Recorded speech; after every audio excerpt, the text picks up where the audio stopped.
फिर 2:20 का टाइम तय हुआ ना सैटरडे, टाइम पे आया करें। Lecture number 11 okay.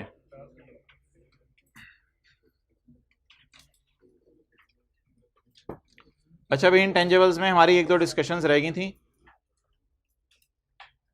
इससे जान छुड़ा लें पहले, फिर आगे चलते हैं। फाइनेट लाइफ और इनडेफिनेट लाइफ के ऊपर हमारी डिस्कशन हो रही थी।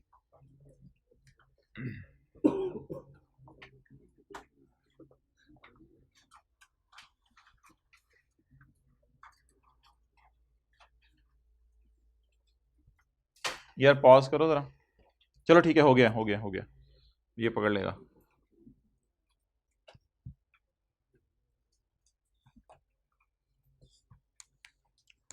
चलो पेज निकाल लो आप। पेज नंबर कौन से? 14।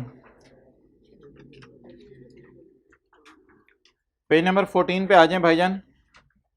यूजफुल लाइफ और अमोर्टाइजेशन और इम्पेयरमेंट की कुछ डिस्कशन हुई भी है, उसको हम जरा देखने लगे हैं। तो सबसे पहले आप आए यूजफुल लाइफ का जो लफ्ज लिखा हुआ है, और इसमें पहला पैरा पढ़ लें, कोई सवाल है तो पूछ लें।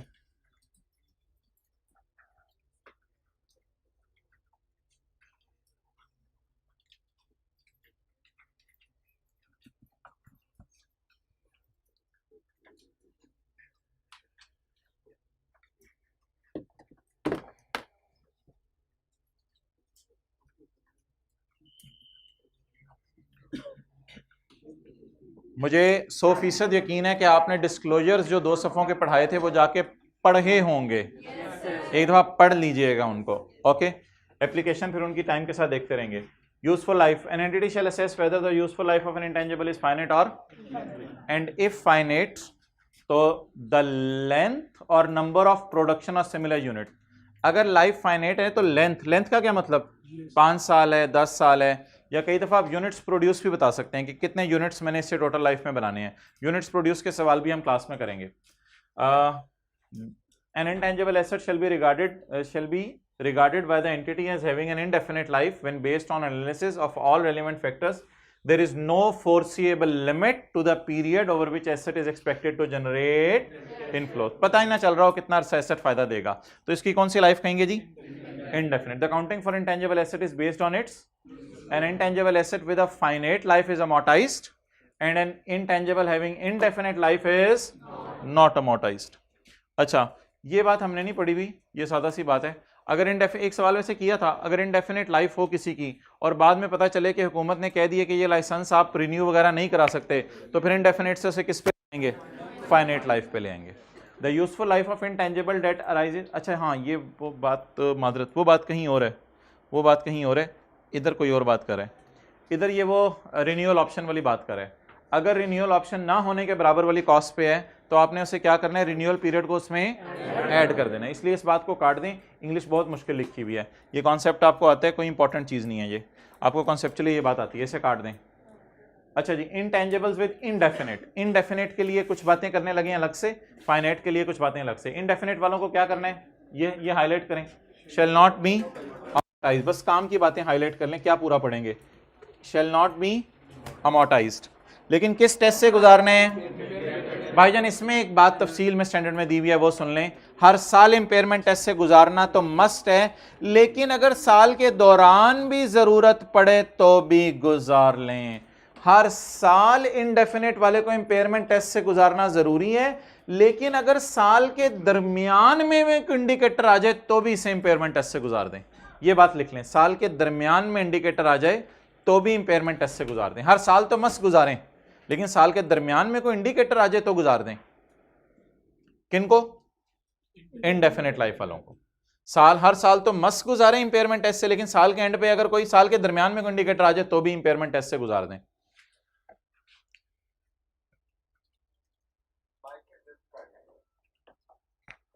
अच्छा जी, अगली चीज मोहतरम ये है जो मैंने आपसे थोड़ी देर पहले बात कर दी।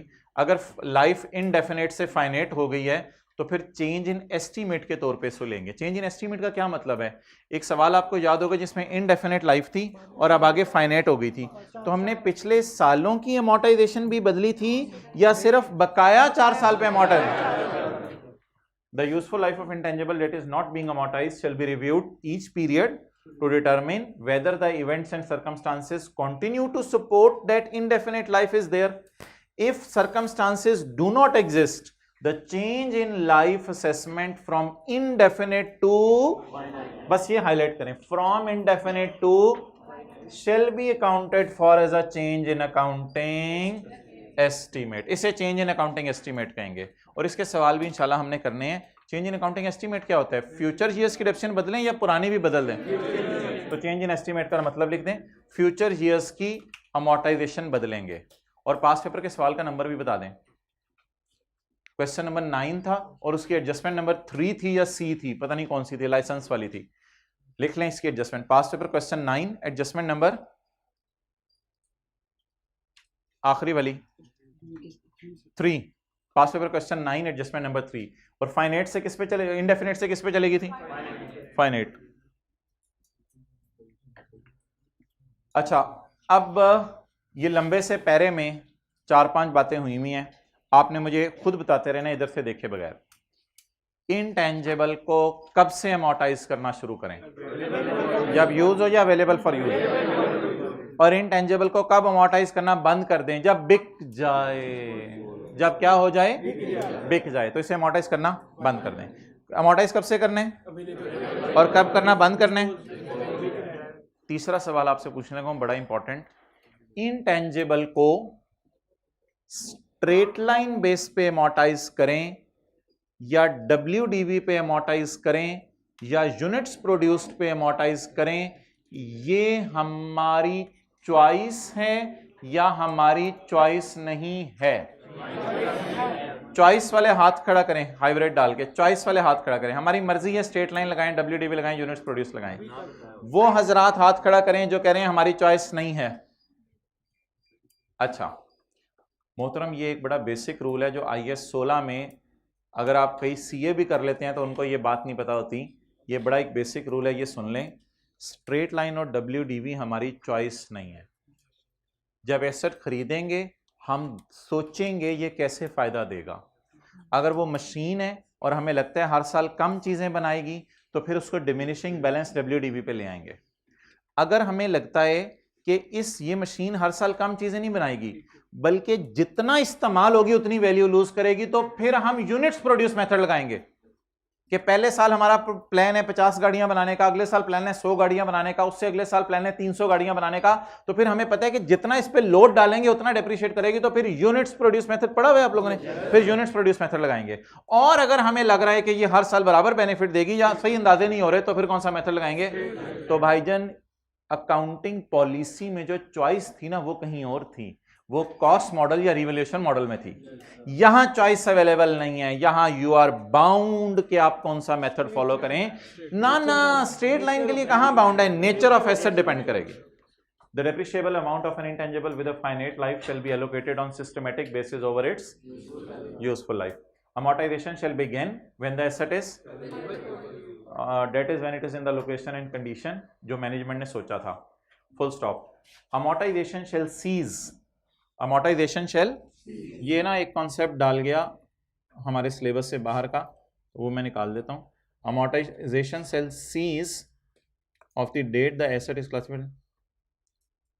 Amortization shall cease on the date that the asset is de-recognized. De-recognized का क्या मतलब है? बेच दिया या रखा हुआ है? बेच दिया। Full stop. ये लाइन काट दें, आउट ऑफ सिलेबस है। ये मैं आपसे बात कर रहा था, ये मैंने अंडरलाइन नहीं किया हुआ, इसको अंडरलाइन कर दें जरा। अमोर्टाइजेशन मेथड चॉइस है हमारी या चॉइस नहीं है? The amortisation method shall reflect the pattern in which assets future benefits are expected.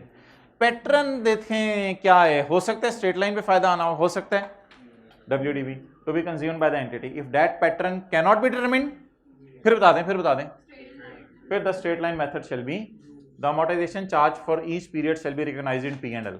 Amortisation हर साल की कहां चली जाती है? लेकिन अगर कोई एक एसेट दूसरे एसेट में इस्तेमाल हो रहा हो unless this is for another standard permits or requires it to be included in the carrying amount of an, unless के कोई स्टैंडर्ड कह दे कि इसे किसी की कॉस्ट में डाल दें। जैसे हमने एक सवाल किया था, यहां लिखें पास पेपर क्वेश्चन 6, लैब की लैब इक्विपमेंट की डेप्रिसिएशन, लिखें पूरी बात, पास पेपर क्वेश्चन 6, लैब इक्विपमेंट की डेप्रिसिएशन इंटेंजिबल में डाली थी, लैब इक्विपमेंट की डेप्रिसिएशन इंटेंजिबल की कॉस्ट में डाली थी। कल वाले नोट्स किसके पास नहीं है, जरा हाथ खड़ा कर दें। 1 2 उस क्लास में बता दें कल वाले नोट्स नहीं है। 2 कॉपीज ले हैं, 2-3 कॉपीज ले हैं। अच्छा जी, लैब इक्विपमेंट की डेप्रिसिएशन जो है इंटेंजिबल की कॉस्ट में डाली थी। अच्छा यार, ये क्या आगे लिखा हुआ है, there is a rebuttable presumption. Rebuttable क्या होता है? There is rebuttable presumption that and amortisation method. ये क्या मतलब है? रिबूटेबल अजम्पशन, रिबूटेबल ही पढ़ते हैं ऐसे, रिबूटेबल कैसे पढ़ते हैं आप? पता नहीं, जो भी है रिबूटेबल प्रिजम्पशन है। अच्छा, इसका मतलब क्या होता है? रिबूटेबल प्रिजम्पशन का मतलब होता है ऑब्वियस सी बात है, ऑब्वियस सी बात है, यानी बताने की जरूरत नहीं है, जैसे आप इम्प्लाइड सी कहते हैं। There is a rebuttable presumption, obvious सी बात है, लिख लिया, मतलब ऑब्वियस सी बात है। अच्छा, ये स्टैंडर्ड जो है ना, एक बड़ा इसने एक बात पे गुस्सा किया, कहते हैं एक मेथड अमोर्टाइजेशन का मैं नफरत करता हूं। हमने कहा क्या हो गया? कहते हैं हाँ, मैं उस अमोर्टाइजेशन मेथड से नफरत करता हूं, मैं मान ही नहीं सकता इंटेंजिबल को उस मेथड पे आप रखो। हमने कहा कौन सा? कहते हैं रेवेन्यू मेथड। हमने कहा वो कौन सा? रेवेन्यू मेथड ये होता है कि आपने जैम का फॉर्मूला बनाया है, अब आप सोच रहे हैं पहले साल मेरी सेल होगी 6 लाख, जैम की शीशियां बनने की बात नहीं कर रहा, जैम की सेल की बात कर रहा हूं। पहले साल होगी 6 लाख सेल, अगले साल 8 लाख, अगले साल 10 लाख सेल। असल में सेल प्रिडिक्ट की नहीं जा सकती क्योंकि वो आपके हाथ में नहीं होती। प्रोडक्शन फिर भी किसी हद तक आपके हाथ में होती है कि मैं पहले साल इतने यूनिट बनाऊंगा, अगले साल इतने यूनिट बनाऊंगा, वो भी किसी हद तक आपके हाथ में होती है, लेकिन सेल किसी भी सूरत में आपके हाथ में। कहते हैं ये एग्जम्पशन है कि सेल की बेस पे कभी भी इंटेंजिबल को अमोर्टाइज नहीं करना, कि जिस साल ज्यादा सेल होगी ज्यादा अमोर्टाइज, जिस साल कम सेल होगी कम अमोर्टाइज। कहते हैं ये मैं पसंद कभी नहीं करूंगा। There is presumption that amortization method that is based on revenue generated, ज्यादा सेल ज्यादा amortization, कम sale, that includes the use of intangible is inappropriate। तो ये लिख लें, based on revenue is inappropriate। जो मेन बात है वो हाईलाइट कर लें। रिबूटेबल प्रिजम्पशन को छोड़े परे, an amortization method that is based on revenue is inappropriate, ये बस मेन बात है। This presumption can be overcome only in limited circumstance। इसका मतलब बता दें, माशाल्लाह पढ़े लिखे आप। This presumption can be overcome only in limited circumstance। कहते हैं अगर आप बड़ी जिद कर रहे हो तो फिर लगाना है तो लगा लो इस मेथड को, अगर आपके पास पूरे ग्राउंड रियलिटीज हैं। कई दफा हम अगले सालों के सेल कॉन्ट्रैक्ट पकड़ लेते हैं, कई बिजनेसेस ऐसे हैं 2-3 साल के सेल कॉन्ट्रैक्ट पकड़ लेते हैं। सैटेलाइट बेचने वाले, हवाई जहाज बेचने वाले, इनको पता होता है अगले 5 साल में हमने क्या क्या चीजें बेचनी है। तो अगर आप कोई ऐसे सेल कॉन्ट्रैक्ट पकड़ लो तो फिर आप लगा दो, आपकी मर्जी है। कहते हैं वैसे मुझे पसंद नहीं है। This presumption can be overcome only if in limited circumstances in which intangible asset is expressed as a measure of revenue. Revenue के बेस पे कर लो, खत्म। ये हमारी बातें हुई, शुक्र है। रेजिडुअल वैल्यू के बारे में 2 बातें बता दें क्या है। अगर कोई पार्टी कमिट कर दे तो भी रेजिडुअल वैल्यू ले लें, और अगर एक्टिव मार्केट है और ये भी प्रोबेबल है कि लाइफ के एंड तक रहेगी, तो ये 2 बातें अगर पाई जा रही हैं तो ऐसी सूरत में इंटेंजिबल की रेजिडुअल वैल्यू लेंगे, वरना कितनी लेंगे? 0 लेंगे। Amortisation period and amortisation method. Period and method क्या मतलब? 10 साल लाइफ पीरियड। भाई आप थोड़े से अटेंटिव। पीरियड मींस 10 साल life, method means straight line और WDV। द अमोर्टाइजेशन पीरियड और amortisation method for an intangible with a finite life shall be reviewed at least at each financial year. क्या मतलब? हर साल के एंड पे देख लो, हो सकता है लाइफ 10 की बजाय कितनी रहेगी हो? 6। हो सकता है लाइफ 8 की बजाय 4 रहेगी हो। अब ये सारी बातें जरा मुझे जल्दी जल्दी से रिवाइज करा दें, यहां से शुरू करें। इनडेफिनेट के बारे में पहली बात, डो नॉट अमोर्टाइज। हर साल इंपेयरमेंट टेस्ट से गुजारें, लेकिन अगर साल के दरमियान में कोई इंडिकेटर आ जाए तो भी इंपेयरमेंट टेस्ट से गुजारें। अगर इनडेफिनेट से फाइनाइट लाइफ की तरफ जा रहे हैं तो फिर आप चेंज इन एस्टीमेट ट्रीट करें, यानी बकाया लाइफ पे इसको डिवाइड करें।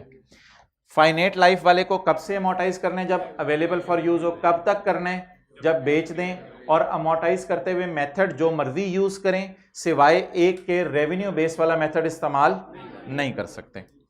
और रेजिडुअल वैल्यू कब लेनी है, ये इसके ऊपर डिस्कशन थी।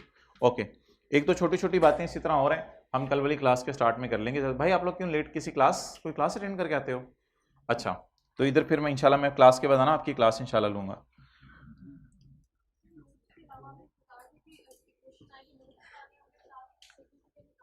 जी,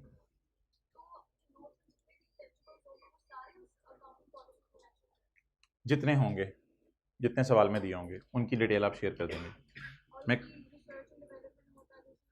वो भी बता देंगे। हाँ ओके, अब जी आप आ जाएं वापस चैप्टर नंबर 8 पे।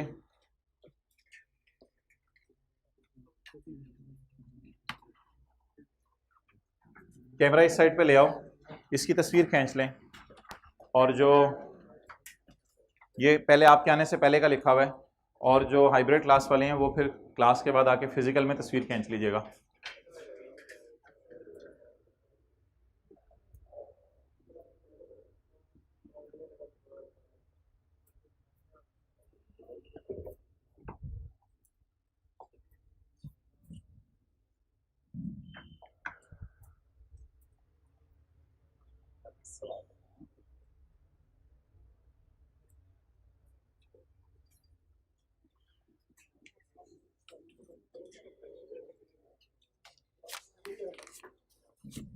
ये क्या है भाई, ये क्या है?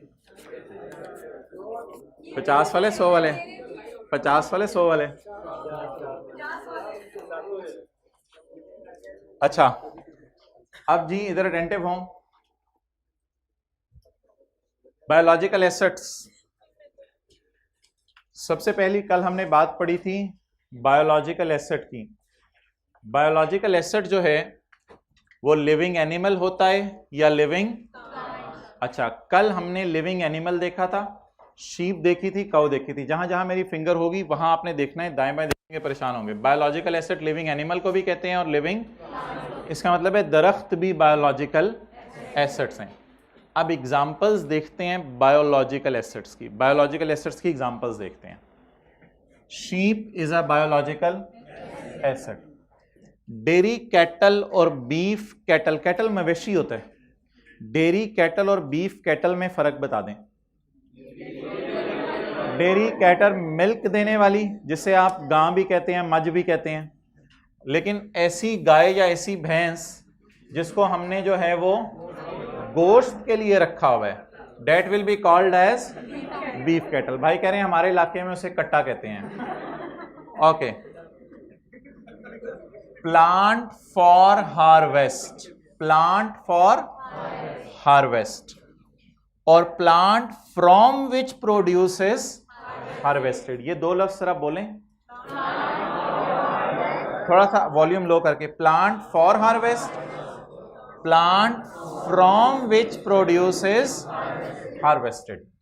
ये फर्क आपने इस डायग्राम के जरिए समझना है। प्लांट फॉर हार्वेस्ट और plant from which produces harvested. साथ वाले को देखें, आलू, आलू जरा सोच के बताएं, आलू की जो फसल है इसको मैं क्या कहूं? प्लांट फॉर डिटैचिंग, हार्वेस्ट का मतलब कल बताया था डिटैच करना। Is it plant for detaching या प्लांट फॉर हार्वेस्ट, या it is a plant from which produce is harvested?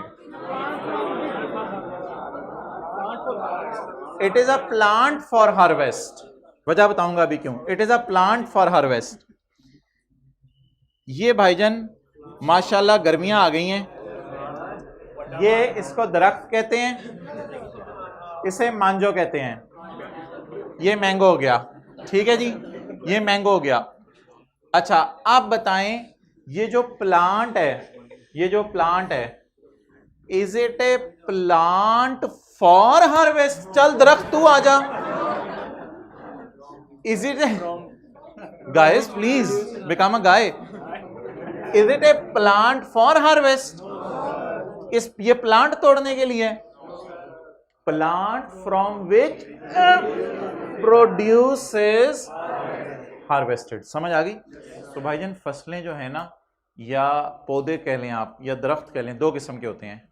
एक वो होती है फसल, जैसे आलू है, इसको आप लगाएंगे ना तो ये तो है ही आलू, तो आलू को जब आप लगाएंगे तो उतार देंगे। कितने महीने की फसल होती है ये? 6 महीने की होती है। तो 6 महीने बाद आपको पता है जमीन पे कुछ और लगाया होता है, तो इसलिए इसको क्या कहते हैं? Plant for harvest. प्लांट, ऐसा प्लांट जिसको उतार लेना है। लेकिन भाईजान इधर प्लांट उतारा तो आइंदा से आप भी फारग हैं, फिर ये ना कहिएगा अब आम आएंगे, अब आम बूम कोई नहीं आने। अच्छा, तो is it a plant for harvest या plant from which harvest is? Plant from which produce is harvested. तो ये दो किस्म के जो है वो पाए जाते हैं। अच्छा, ये अकाउंटेंट्स आपने देखे कितने अक्लमंद हैं कि अकाउंटेंट्स ने पूरी दुनिया के पौधे सोचे होंगे, देखे होंगे, फिर उनके नाम अकाउंटेंट्स ने सोचे होंगे। ये साइंस की किताबों में नाम नहीं आपको मिलेंगे, अकाउंटेंट्स ने उनके नाम सोचे होंगे और नाम सोच के कैटेगरीज बनाई होंगी। तो शीप भी बायोलॉजिकल एसेट है, लिविंग का ज़हन में रखना है जरूर। लिविंग एनिमल है, लिविंग प्लांट है, बीफ लिविंग एनिमल है, ये भी लिविंग एनिमल है। प्लांट फॉर हार्वेस्ट की मिसालें, प्लांट फॉर हार्वेस्ट, ये मैं इसको सही वाली तस्वीर भेजी थी, इसने क्या लिख दिया इधर? नहीं, ये मैं जरा देख लूं इधर लिखा क्या था मैंने, फिर उसके बाद आपको मैं बता देता हूं।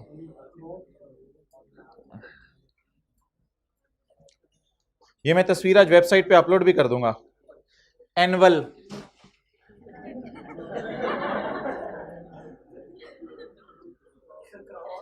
Crops annual crops such as wheat, rice, maize, potato। मेज जरा बताएं क्या होती है? मकई।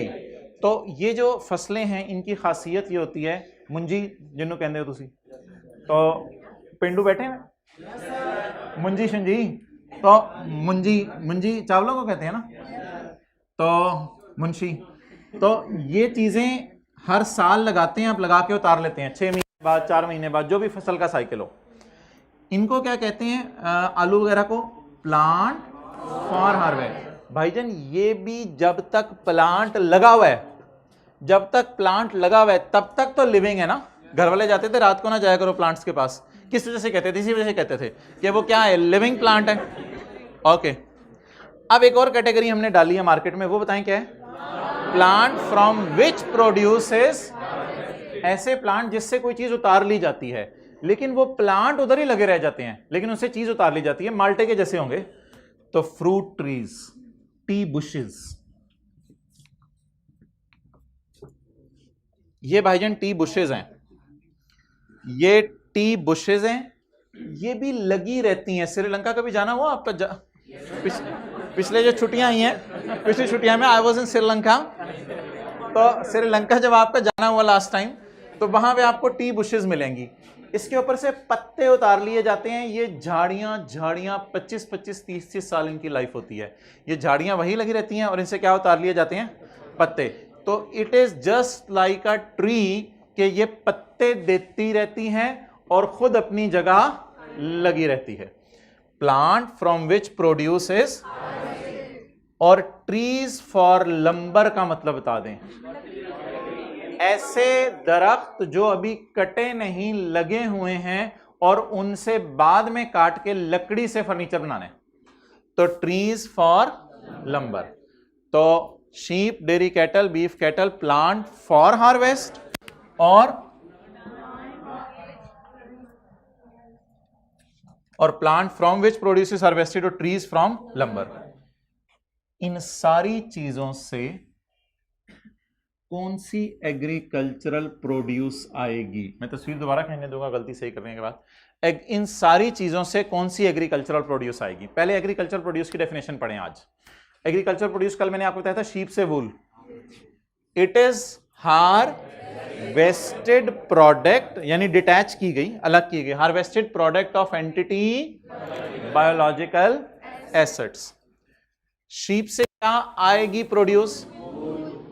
डेयरी कैटल से मिल्क, बीफ कैटल को जब ज़िबा करेंगे meat, plant for harvest, annual crop wheat, rice, maize, potato, जब तक प्लांट के साथ लगे हुए हैं, यानी जब तक जमीन में लगे हुए हैं तब तक क्या है, और जब इनको एक डिटैच में ना, वूल भी ऐसे ही डिटैच होती है, मिल्क भी ऐसे ही डिटैच होता है, मीट भी काटा जाता है, तो व्हीट, मेज, राइस और पोटैटो 0.4 से आएंगे, और plant from which produce is harvested. आपने बचपन में सुना था पिछली गली के अंदर जामन का दरख्त है, और अब आप 20 साल के होने वाले हैं, वो दरख्त उधर ही है, जामन हर साल आ रहे हैं।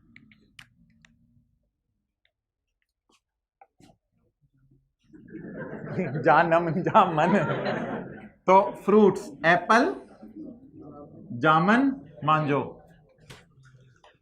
ट्रीज फ्रॉम लंबर, इनसे क्या उतरेगी, जाहिर पता, ट्रीज फ्रॉम लंबर से लंबर ही उतरनी है। क्लियर? ये क्या लफ्ज है? हार्वेस्ट,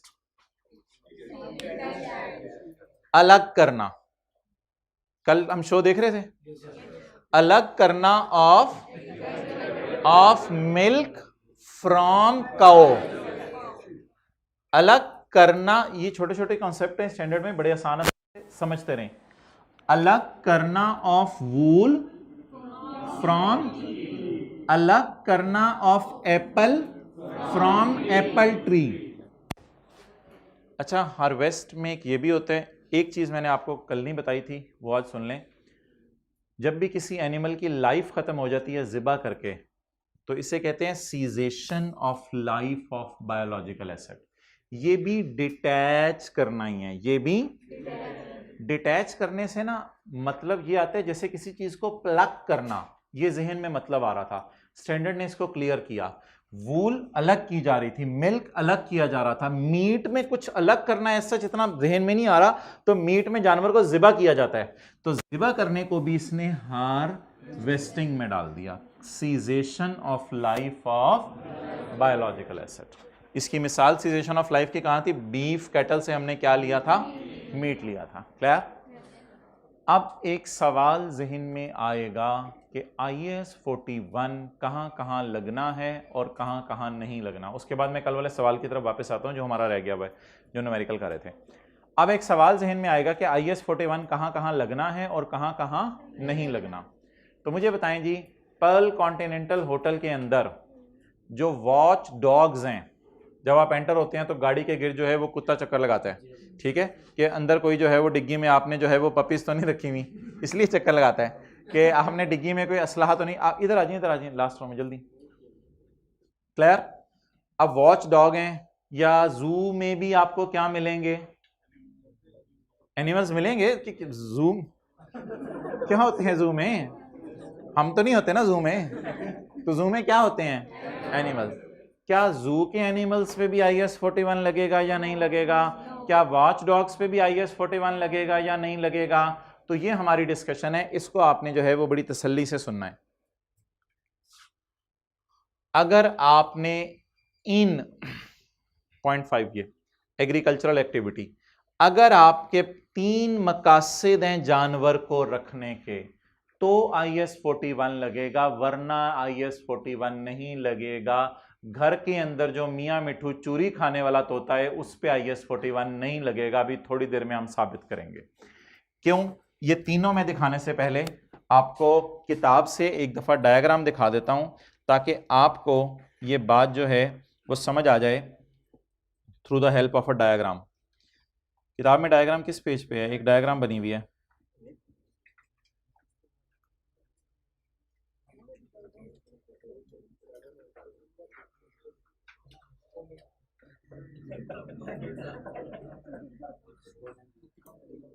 अच्छा जी, ये गधे हमने रखे हुए हैं और ये वही वाला है और ये बड़ा हो गया है। जब बड़ा हो गया तो किस लिए हमने रखा हुआ है? फॉर सेल के लिए रखा हुआ है। अभी किताब के अंदर ये पिक्चर्स हैं, इसकी हल्की फुल्की कोई मिस प्रिंटिंग हुई होगी, वो आप सही खुद ही कर लीजिएगा जैसे जैसे मैं बोल रहा हूँ। अगर किसी बंदे ने गधे सेल के लिए रखे हैं, अगर किसी बंदे ने गाय सेल के लिए रखी हैं, अगर किसी बंदे ने गोट सेल के लिए रखी है, और जिन्होंने गोट सेल के लिए रखी होती है वो बड़ी ईद पे आ भी जाते हैं सेल करने के लिए।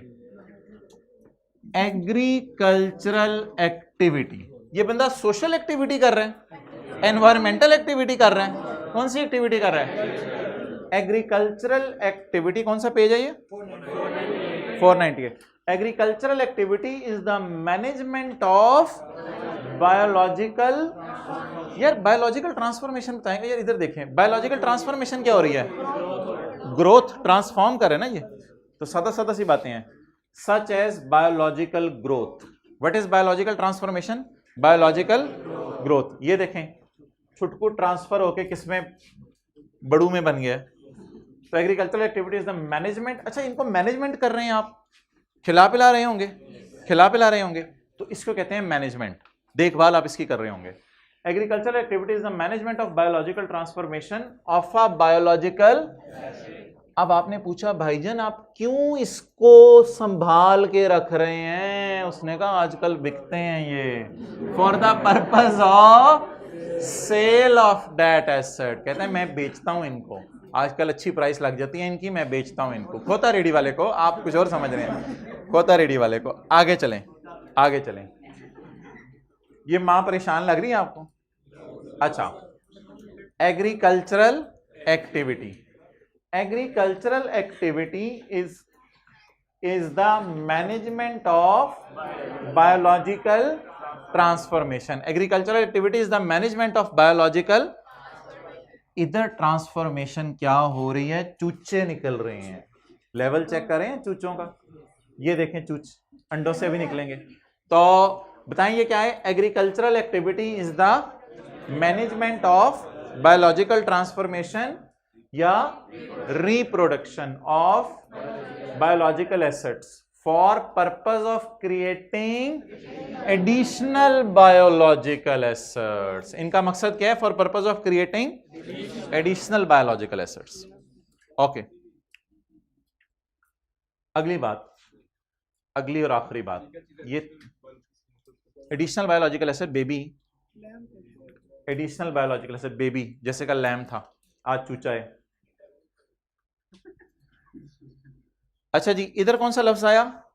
ग्रोथ करके सेल करने, बोलें जरा, ग्रोथ करके सेल करने। इधर आपने रिप्रोड्यूस करके एडिशनल बेबीज हासिल करने हैं। तीसरा मकसद, agricultural activity is the management of biological transformation of a biological asset for the purpose of harvesting agricultural produce from that asset.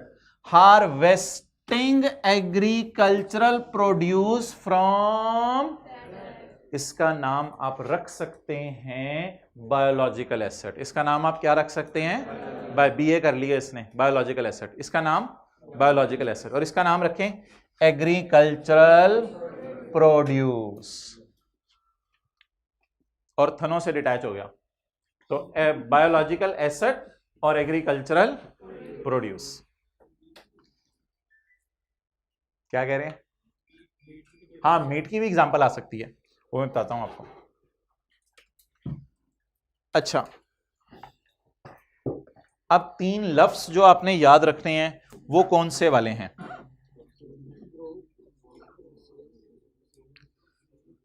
Cell के लिए आपने लिए हुए हैं। एक्टिविटी में एक मेन बात याद कर लेना, किसके लिए लिए हुए हैं आपने? सेल के लिए लिए हुए हैं, या एडिशनल या बेबीज के लिए लिए हुए हैं। सेल का मतलब है उसी को खुद सेल कर देंगे। इधर देखें, वो टाइम चाहिए भाई, ये छोटे छोटे कॉन्सेप्ट हैं, एमसीक्यूज आने लगे हैं। आप लोग इधर उधर छोटे छोटे कॉन्सेप्ट में इधर उधर होते हैं, पता नहीं कहां के कहां निकल जाते हैं जी। ये किसके लिए रखे हुए हैं आपने? सेल के लिए। ये माँ किस लिए है? For additional. हाँ, इसको वैसे भी सेल कर देंगे, लेकिन फिलहाल एडिशनल बायोलॉजिकल एसेट के लिए। और ये हार्वेस्टिंग एग्रीकल्चर प्रोड्यूस के लिए, बोलें हार्वेस्टिंग एग्रीकल्चर प्रोड्यूस के लिए। अब मुझे ये बताएं कि IS 41 कहां कहां नहीं लगना। आपके घर में मियां मिट्ठू है, तोता, क्या आपने उसको सेल के लिए रखा हुआ है? कल कलां को सेल करते हैं, वो आपका अपना डिसीजन है। सेल के लिए रखा हुआ है कि तोते खरीद के आप बेचते हैं? नंबर 2, आपके घर में जो तोता है, क्या आपने उस तोते से आपने फर्दर बेबीज प्रोड्यूस करवाने हैं? इस मकसद से नहीं रखा हुआ, आजे तो अल्लाह की तरफ से, लेकिन रखा नहीं हुआ इस मकसद से। ओके, नहीं, ये कॉन्सेप्ट है। और तीसरी बात, क्या उस तोते से कोई, उससे तो मिल्क, तो तोते से तो कोई आप ऐसी चीज नहीं आनी ना, तो तोते को इसलिए भी नहीं आपने रखा हुआ कि उसका गोश्त बना के बेचेंगे बाद में। तो इन तीनों मकसद के लिए तोते को, तो फिर तोता है। तो फिर ऐसी सूरत के अंदर मेरे भाई आप एग्रीकल्चरल एक्टिविटी, लेकिन अगर आपकी तोतों की दुकान है, तोतों की, तो फिर तो आपने तोतों को किसके लिए रखा हुआ है? तो फिर आप क्या कर रहे होंगे? Agricultural activity. अच्छा, अब अगली बात करते हैं जी। चिड़ियाघर के अंदर हाथी है, चिड़ियाघर के अंदर हाथी है, आप सुबह गए, एक और उसका बेबी हुआ था, बताएं वो हाथी पे IS 41 लगेगा? नहीं लगेगा। वो ना हाथी चिड़ियाघर वालों ने सेल के लिए रखा हुआ है, ना बेबीज के लिए रखा हुआ था। आ गया तो अल्हम्दुलिल्लाह, उसको साइड पे खड़ा कर देंगे, उसके पैसे अलग लगा देंगे, लोगों से लेंगे। अच्छा, और तीसरी बात, हाथी से कोई मिल्क नहीं आता, हाथी के गोश्त ना बोलिएगा प्लीज। अच्छा, तो ये तीनों मकसद के लिए नहीं है, तो हाथी जू वाला भी क्या हो गया? फारिग हो गया। भाई का नाम उसामा, अपना नाम बता रहे हो भाई का? अपना उसामा भाई की शादी थी, माशाल्लाह। उसामा भाई ने कहा भाईजान मुझे जो है वो मर्सिडीज नहीं चाहिए, मैं जो है वो मैं जाऊंगा बग्गी में। बग्गी में आगे क्या लगेगा? घोड़ा। बग्गी में क्या लगेगा? आगे घोड़ा, और पीछे दुल्हा दुल्हन बैठेंगे। डन। अब ये जो बग्गी है, बग्गी में जरा सोच के बताएं, ये बग्गी उस मैरिज हॉल वालों ने, कपल्स मैरिज हॉल में पेपर हुए थे कितने लोगों के? Couples marquee. अच्छा, तो ये जो मैरिज हॉल वालों ने वो जो बग्गी रखी हुई है, डेट इज फॉर सेल। वो घोड़ा सेल के लिए रखा हुआ है। वो घोड़ा इसलिए रखा हुआ है ताकि उससे छोटी छोटी घोड़ियां पैदा हों। क्या वो घोड़ा जो है वो इसलिए रखा हुआ है कि घोड़े को काटेंगे, बाद में ज़िबा करके खाएंगे, या घोड़े से मिल्क आएगा? तो ये तीनों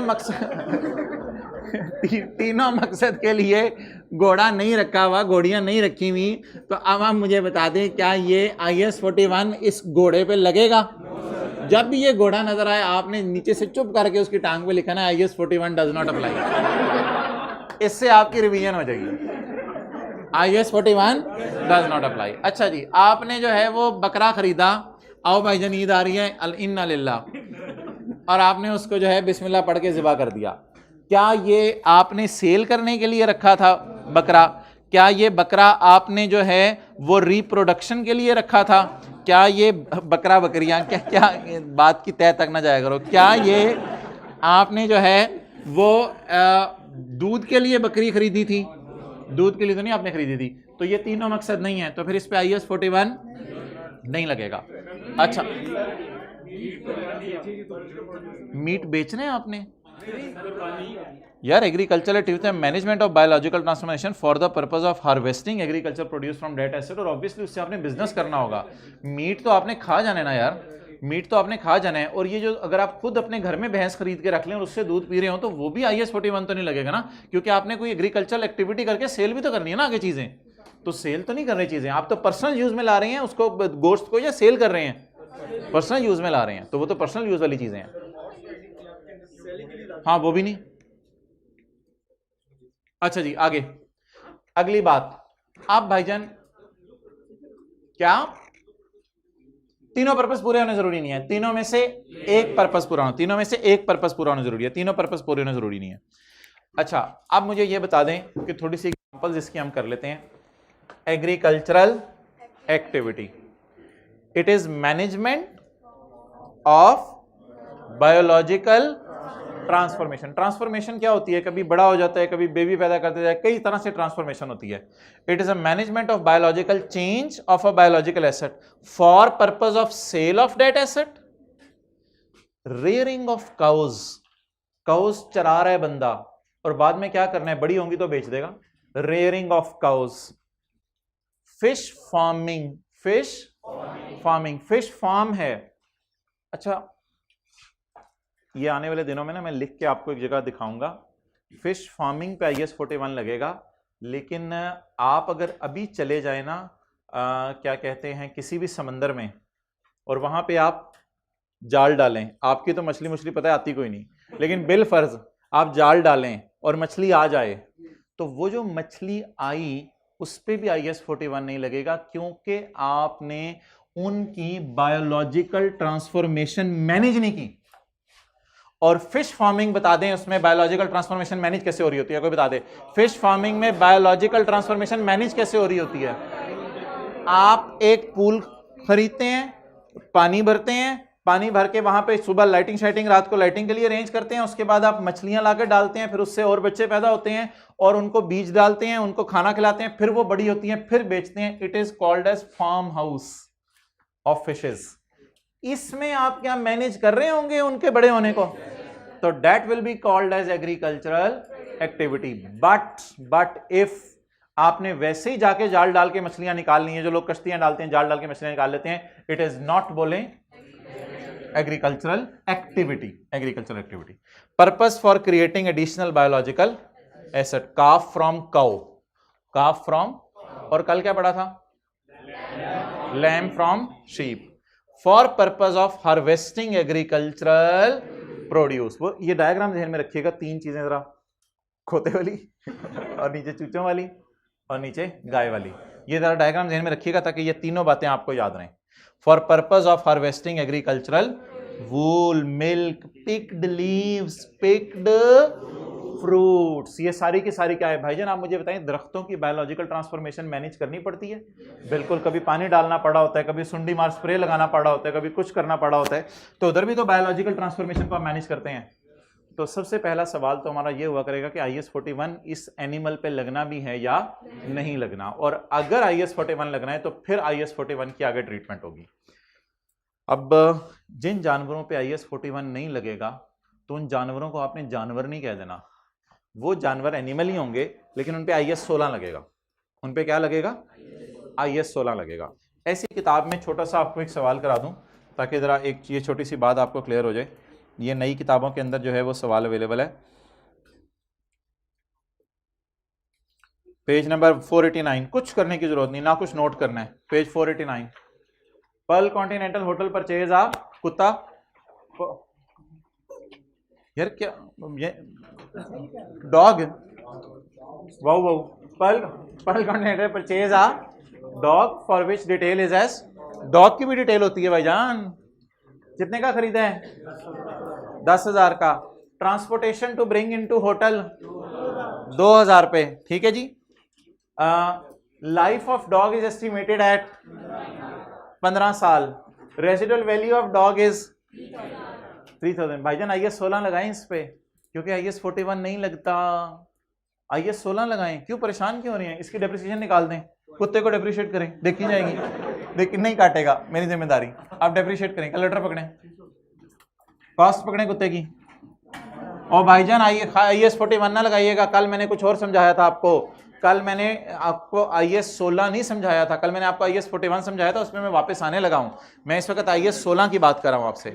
IS 16 में आपको पता है ट्रांसपोर्टेशन कॉस्ट एसेट की कॉस्ट में ऐड होती हैं जी, बताएं। 10,000 जमा 2,000, 12,000। 12,000 का कुत्ता पड़ा पड़ गया कुत्ता 12,000 का। अच्छा, कुत्ता जाते हुए देखे, रेजिडुअल वैल्यू 12 - 3 9, कितने साल कुत्ता हमारे साथ रहेगा, 9,000 डिवाइडेड 15, डेप्रिसिएशन P&L में 600। बैलेंस शीट में ये कहां नजर आएगा कुत्ता, PP में। बैलेंस शीट में कहां नजर आएगा ये कुत्ता, PP में। और इस ऑर्गेनाइजेशन का जो IS 16 का नोट बनेगा उसमें आ रहा होगा लैंड, बिल्डिंग और कुत्ता, ये इस ऑर्गेनाइजेशन का नोट बनेगा। मैं आपसे कोई मजाक नहीं कर रहा, ये इस ऑर्गेनाइजेशन का नोट बनेगा। डन। काश उर्दू में होती फाइनेंशियल स्टेटमेंट्स। जी जी जी भाई पूछो सवाल, यार शर्माना पूछ। काऊ रखी है,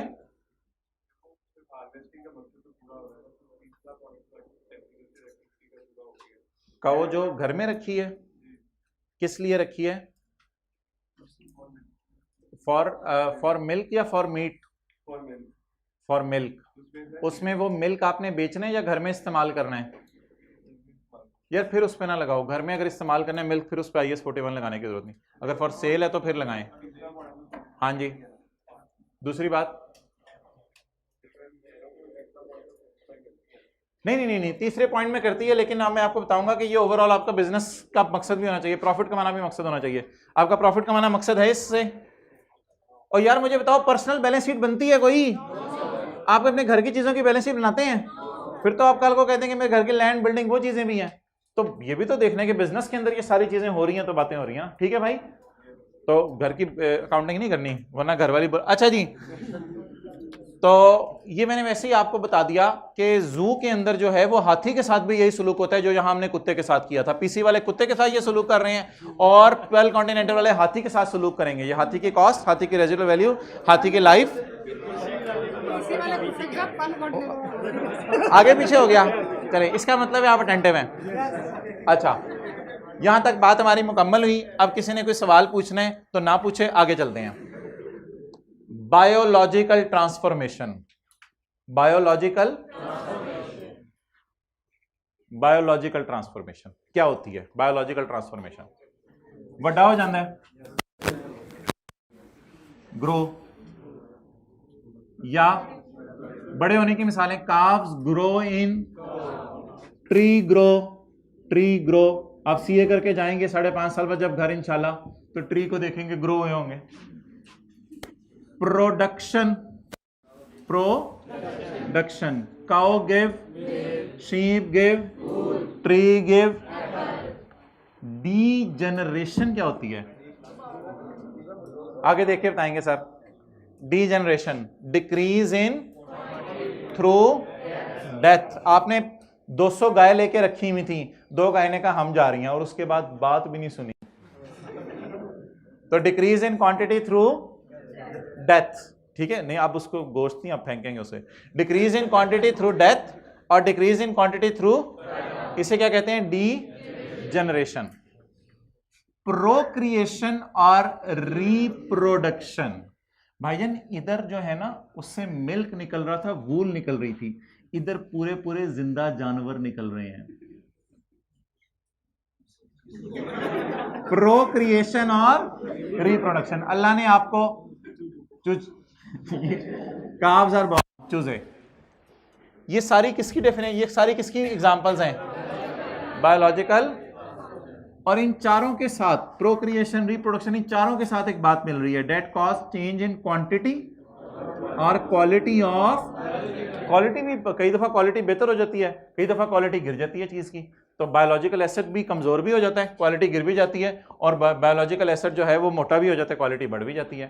तो अब ये 4 मोटे मोटे लफ्ज पहले जरा याद करें। Number 1, biological asset is living animal और अ लिविंग प्लांट।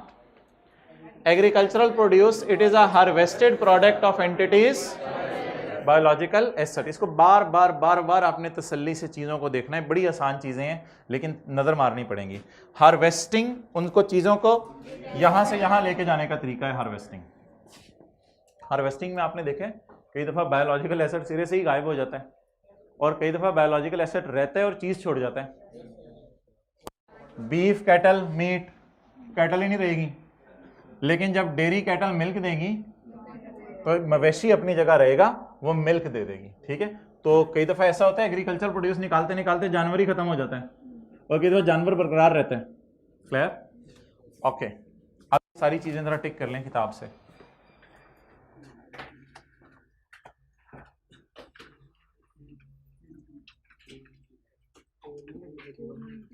अच्छा, ये ना IS 41 का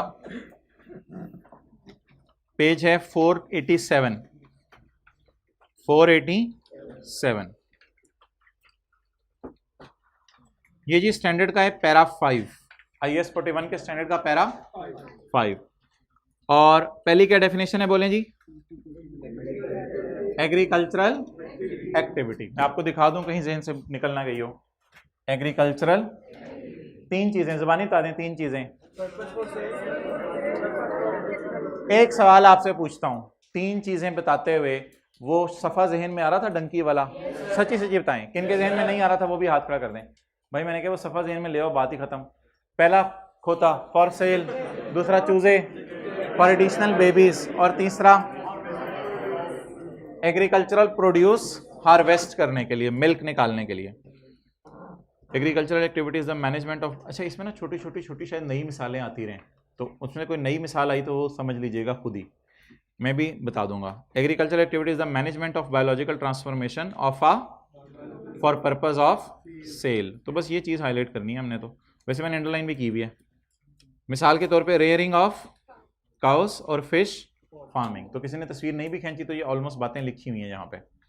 next, agricultural activities the management of biological transformation of a biological asset for the purpose of creating additional. यार इसकी एग्जांपल ज़रा पढ़ते रहें ज़रा ना, ये ना इस स्टैंडर्ड में इंशाल्लाह आपको कॉन्सेप्चुअल मारी जाएगी। हो सकता है कोई लफ्ज़ आप भूल जाएं, तो ये लफ्ज़ ज़रा याद करें। Calf from cows, parrots kept for breeding by a bird, घर वाला पैरट नहीं, parrots kept for breeding by a, breeding क्या होती है? एडिशनल बेबीज लेने के लिए, so that their offspring can be sold, उसके छोटे को क्या कहते हैं? Offspring. Horses kept in stable for breeding, stable क्या होता है, उसे क्या कहते हैं उर्दू में? अस्तबल, अस्तबल के अंदर रखे हुए हैं ताकि उनसे और हॉर्स पैदा हों। और तीसरी बात बता दें, फॉर पर्पज ऑफ हार्वेस्टिंग, इसकी examples wool from, milk from, picked fruit from trees, ये इसकी एग्जांपल्स। क्लियर?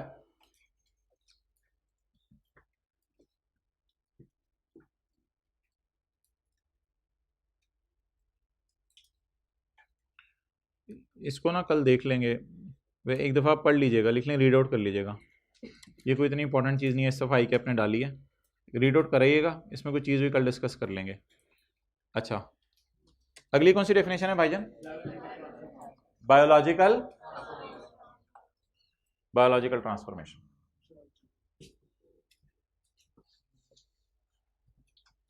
अच्छा जी, जानवर कैसे ट्रांसफॉर्म होते हैं या दरख्त कैसे ट्रांसफॉर्म होते हैं? Number 1, grow and increase in quantity और improvement in quality of animal और calves grow in mature cattle, trees grow. Reproduction of agricultural, cow gave milk, sheep give wool, latex और टी लीफ। टी लीफ समझ आ गया, वो जो green सी bushes दिखाई थी अभी।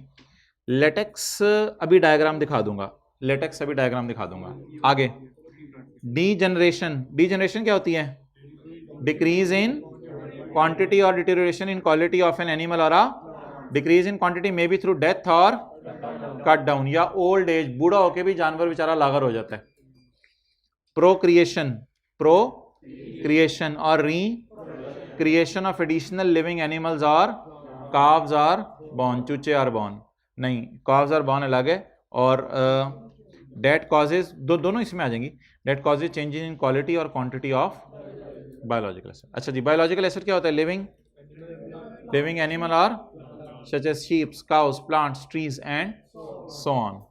Agricultural produce, it is a harvested product of entities biology such as milk from cow, meat from cow, eggs, fruits from trees, wood logs from trees.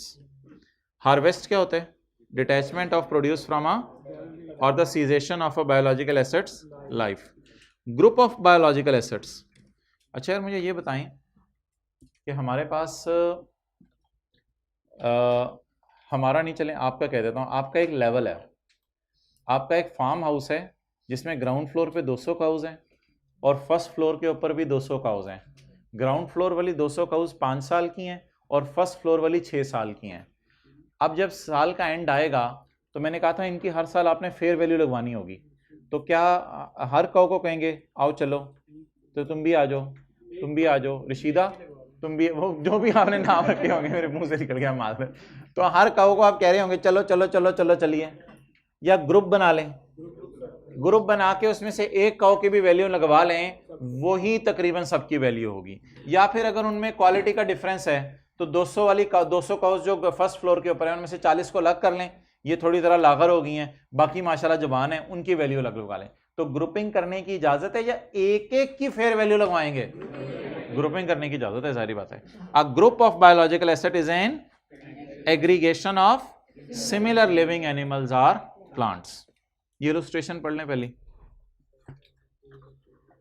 इसमें आखिरी लाइन ना पढ़िएगा।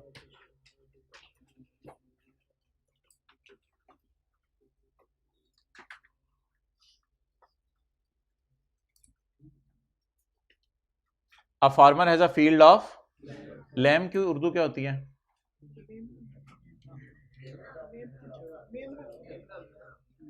मेमना, ये वो इसी शीप टाइप की कुछ होगी ना। चलो, a farmer has a field of lambs, as the lambs grow, as the lambs, एक मिनट देखिएगा इधर, as the lambs grow they go through biological transformation. As the lambs grow, they go through biological transformation. As sheep, they are able to procreate. Male and female मिलेंगे and lambs will be born. Additional biological and wool from sheep provides a source of revenue for the farmer. सबसे important concept standard का आने लगे, इसको आपने गौर से सुनना है।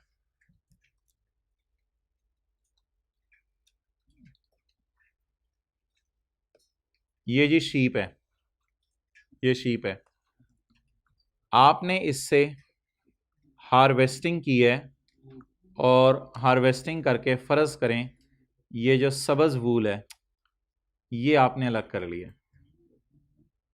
ठीक है, ये सब्ज वूल आपने इससे क्या कर लिया? अलग कर लिया। अब मोहतरम इसका नाम क्या है?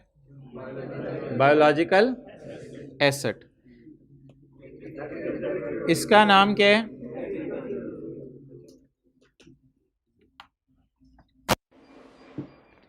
इसका नाम सिर्फ एक सेकंड के लिए, एक सेकंड के लिए, इधर हो रहा है भाई, उस कमरे में टीए जरा देखें ये आवाज कहां से है। अच्छा, इसका नाम एक सेकंड के लिए आपने क्या रखना है? बोले बोले बोले, जब उतर रही है, उतर के साथ ये ढेरी बन गई, इसका नाम आपने क्या रख दिया?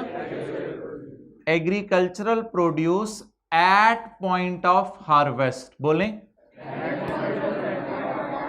एट पॉइंट ऑफ, एग्जैक्ट उस पॉइंट पे आपने इसे क्या कहना है? और अगले सेकंड अगर आप अपनी फाइनेंशियल स्टेटमेंट्स बनाने लगे तो इसे इन्वेंटरी में शो कर देना है, IS2 लगेगा इस पे। इन्वेंट बैलेंस शीट में करंट एसेट्स में एग्रीकल्चरल प्रोड्यूस नाम की चीज पूरी दुनिया में आपको किसी बैलेंस शीट में नजर नहीं आएगी।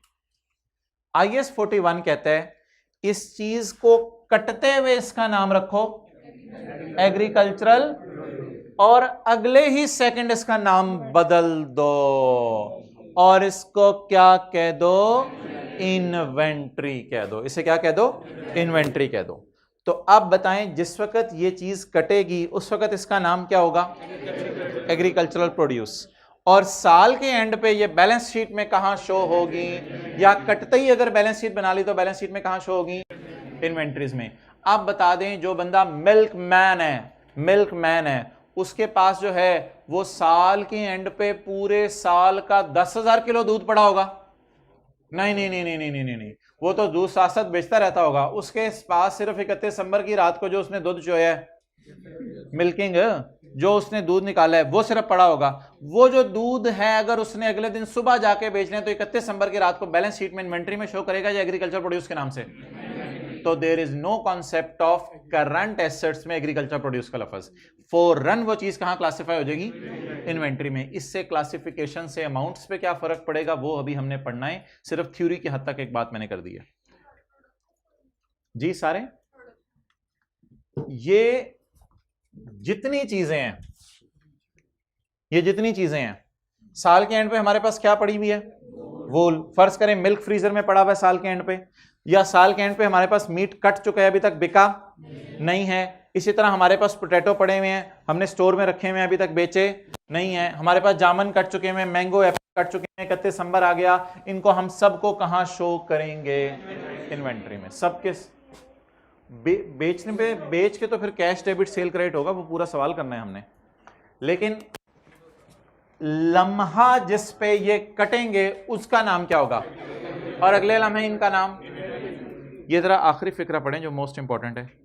Once the wool has been, जैसे ही कट गई, from the sheep, IS2 requires that it should be counted for as a regular. फिर IS2 में इसको क्या शो करेंगे? As a regular inventory. जी मोहतरम। अच्छा अच्छा यार, इन्हें तो इतना मजा आ रहा है, मुझे तो पता ही नहीं चल रहा था, वो तो आपने याद कराया।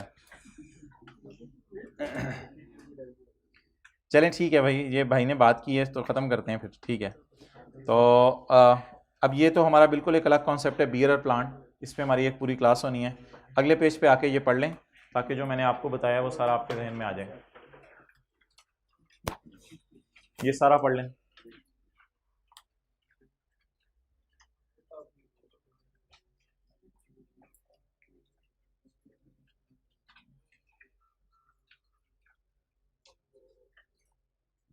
डन, समझ आ गया सारा? All biological assets are covered under IS 41।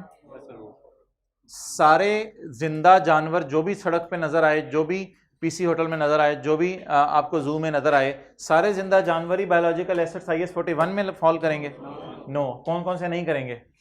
If animal is held in जू फॉर रिक्रिएशनल पर्पस, हाथी के दांत दिखाने के और खाने के, और रिक्रिएशन ही हो रही होती है ना, it does not fall under IS and there is no biological transformation management. As there is no biological transformation लफ्ज गलत है, इसको करें as there is no management of biological transformation. हम मैनेज इस मकसद से नहीं कर रहे कि उसको आगे बेचेंगे। Manage, as there is no management of biological transformation for sale, as there is no management of biological transformation for sale, there is no management of biological transformation for sale. Watchdog in Pearl Continental Hotel. Cart horses for marriage hall of शादी of Usama. Peacock kept by a restaurant। ने peacock क्यों रखा हुआ है? अच्छा जरा खाना खाने, एम्बियंस कहते हैं आप लोग उसको।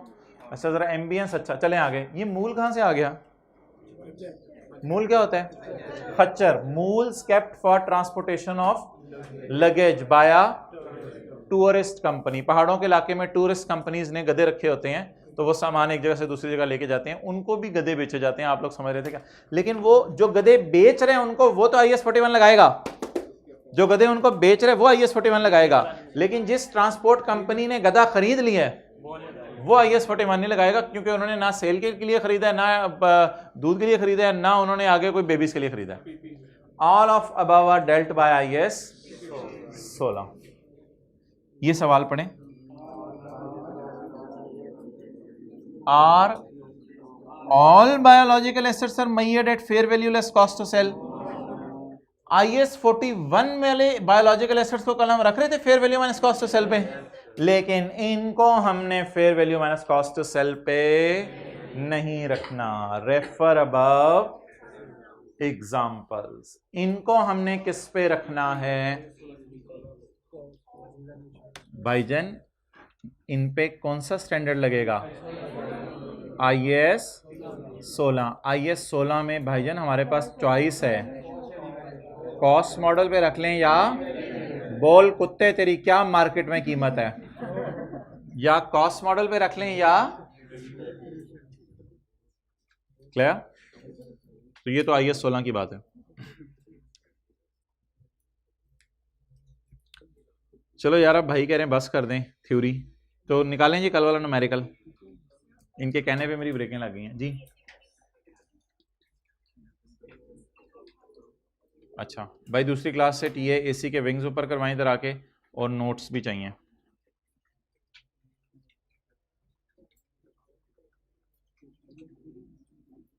पेज नंबर कौन से भाई?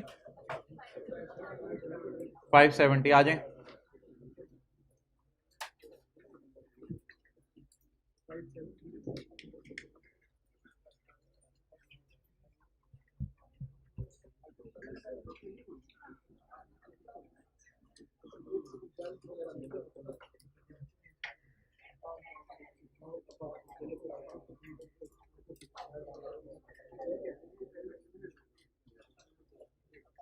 अगर मैं आपसे ये कहूं कि कल वाले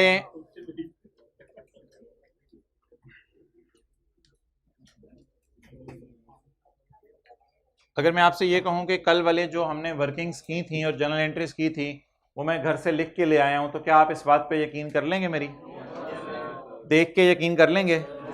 फिर कहां से ये लिखी है मैंने? कल क्लास में तो व्हाइट बोर्ड पे लिखी थी ये एंट्रीज। अगर मैं ये कहूं कि मैं घर से ये एंट्रीज लिख के लाया हूं, तो आप ये बात मान लेंगे नहीं मानेंगे? अच्छा मान लें, वैसे मैंने ये पिछले सेशन में लिखी थी। अच्छा, यकम जनवरी 18 को हमने क्या एंट्री की थी भाईजान इस सवाल में?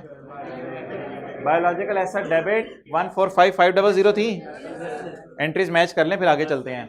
उसके बाद P&L डेबिट किया था बैलेंसिंग, और कैश कितना गया था? 50,000 उसका खर्चा था, 5,000 ट्रांसपोर्टेशन थी, ज़रब 3 कितना आ गया? 1,65,000। 30 जून को बेबी पैदा हुआ था, क्या एंट्री की थी बेबी पैदा होने की? Fair value minus cost of cell पे बायोलॉजिकल एसेट को रखा था। और कैश के बारे में आप लोग बड़ा फड्डा कर रहे थे कि कैश भाईजान याद रखिएगा बेबी पैदा होने पे हम किसी को कैश नहीं देते, इसलिए क्रेडिट क्या होगा? P&L क्रेडिट होगा। और उसके बाद जो है वो वूल हमने शेयर की थी, तो उसकी एंट्री क्या करेंगे? वूल डेबिट। और अगर ये वूल बैलेंस शीट डेट पे हमारे पास पड़ी रह गई तो इसको इन्वेंट्री में शो करेंगे या एग्रीकल्चर प्रोड्यूस के नाम से? इन्वेंट्री में शो करेंगे। डन। वो एक्सपेंस होगा। अच्छा यार, अब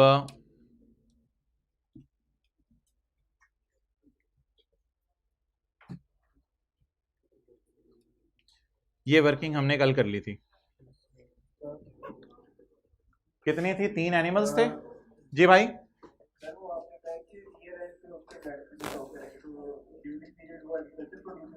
नहीं, असल में बैलेंस शीट बनती है ईयर एंड पे ना, तो बस वूल अकाउंट किताबों में नजर आता रहेगा। वूल अकाउंट का कैरिड होना बैलेंस शीट में ले जाना, इन्वेंट्रीज में। कल फेयर वैल्यू थी, minus cost to sale 2% commission और 1% किया था माइनस। ये सारा याद आ रहा है? ओके। अब आप मुझे ये बता दें, एक वर्किंग 2 भी हमने की थी, वो तो उसके लिए की थी शायद, बेबी के लिए की थी ना। तो अब मैं वर्किंग 3 करवाने लगा हूं।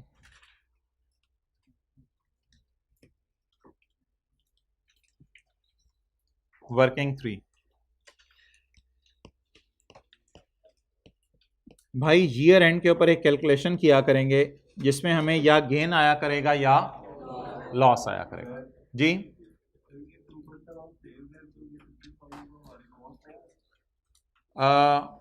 भाई कह रहे हैं कि ये आपने जो है वो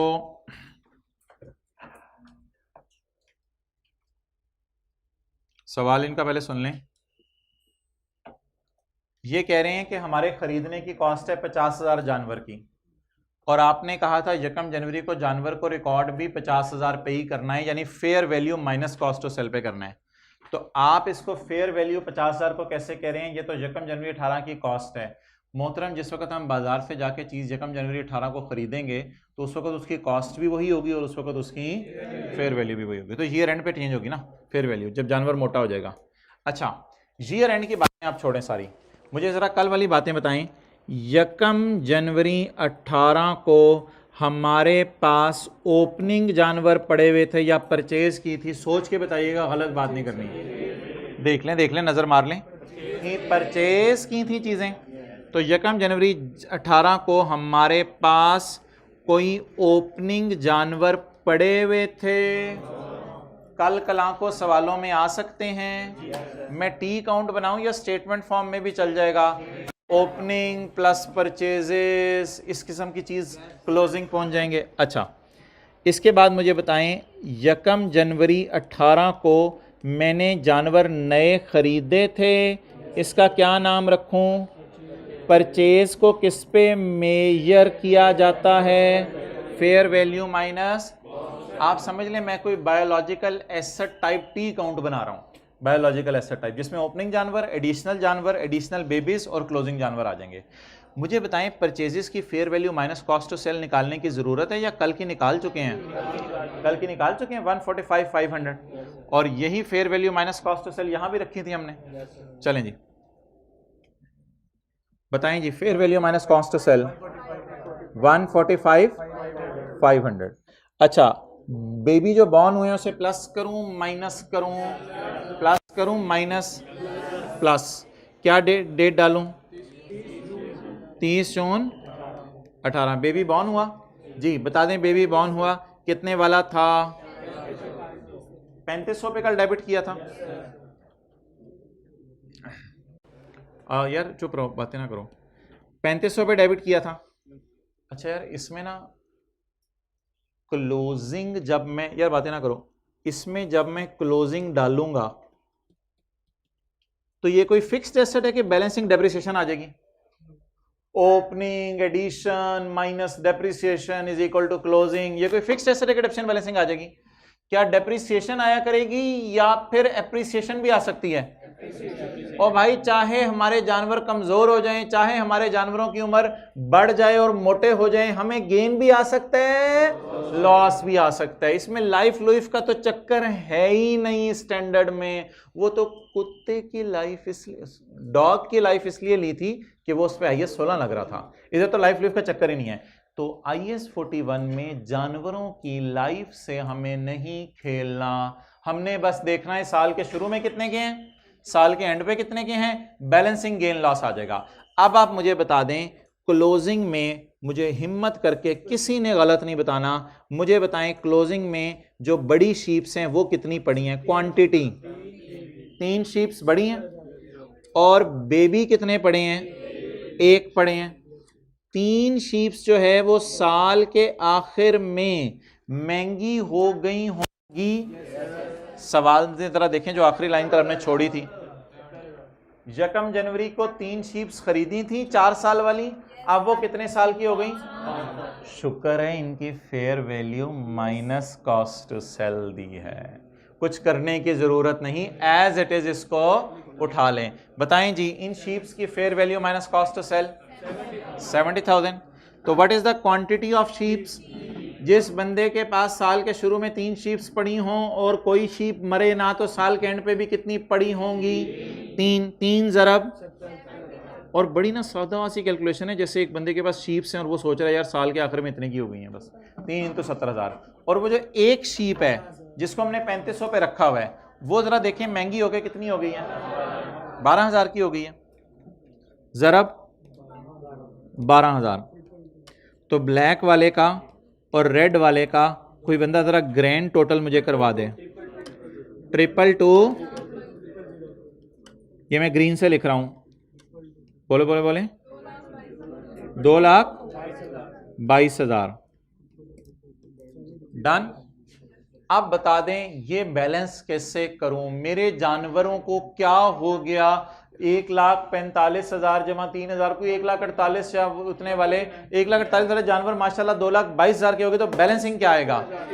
गेन या लॉस आएगा? गेन आएगा। बताएं 71। ये गेन कहां ले जाएं? P&L में। कैसे? बैलेंसिंग 73,000। चलें जी, आसान सी वर्किंग है ना, एडिशन डाली, बॉन्ड डाले, क्लोजिंग खुद निकाले, बैलेंसिंग फिर ये आ गया। नोट्स इस रो में कोई आवाज आई थी, हाथ ऊंची से खड़ा करेंगे तो मिल जाएंगे।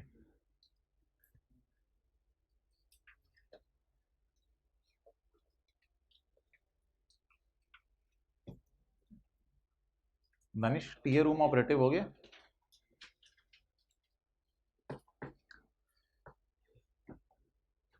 अच्छा, टेस्ट आपका मंडे को होगा और उसमें सिर्फ इस वक्त IS 38 होगा।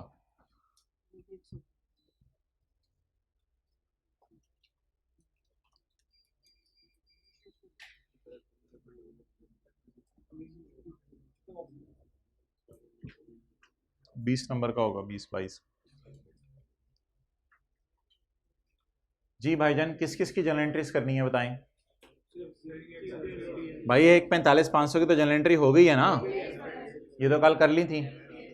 और न्यू बॉर्न की भी जर्नल एंट्री हो गई है। कल आपने खरीदने की एंट्री 1 जनवरी को कर ली थी और बॉर्न की एंट्री कर ली थी। सोच के बोलिएगा, कोई बोंगी नहीं मारनी। क्लोजिंग की एंट्री होती है ना, ओपनिंग की जर्नल एंट्री होती है ना क्लोजिंग की एंट्री होती है। ये ब्रॉड डाउन और कैरी डाउन टाइप की चीज है।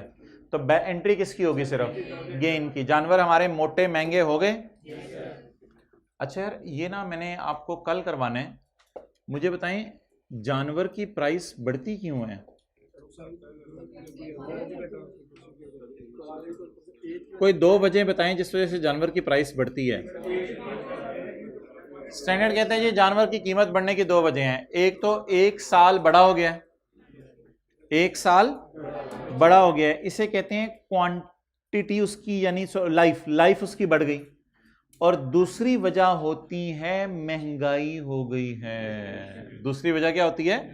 हाँ, महंगाई कम भी हो सकती है, मैं ये नहीं कह रहा कि महंगाई हमेशा हो। आमतौर पे जानवर महंगे होने की वजह क्या हो जाती है?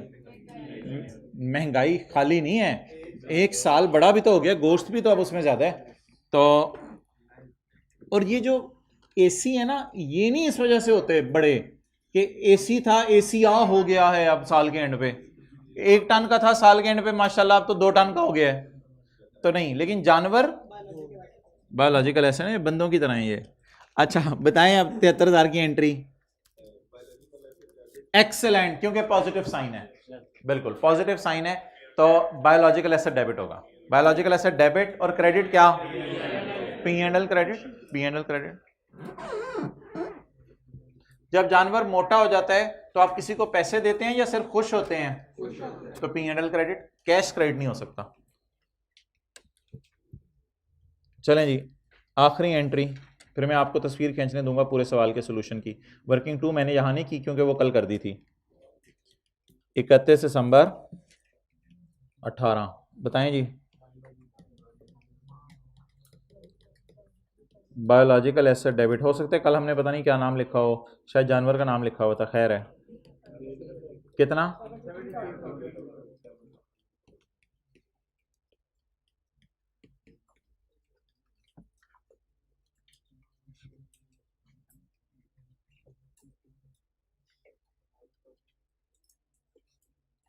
ये आप तस्वीर खींच के, जर्नल एंट्रीज मुकम्मल हो गई हैं।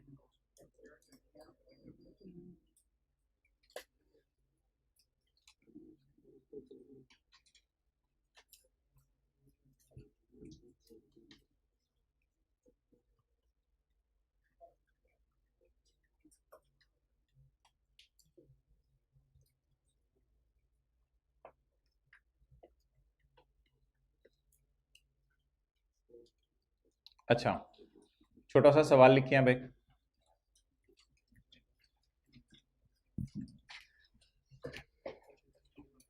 आई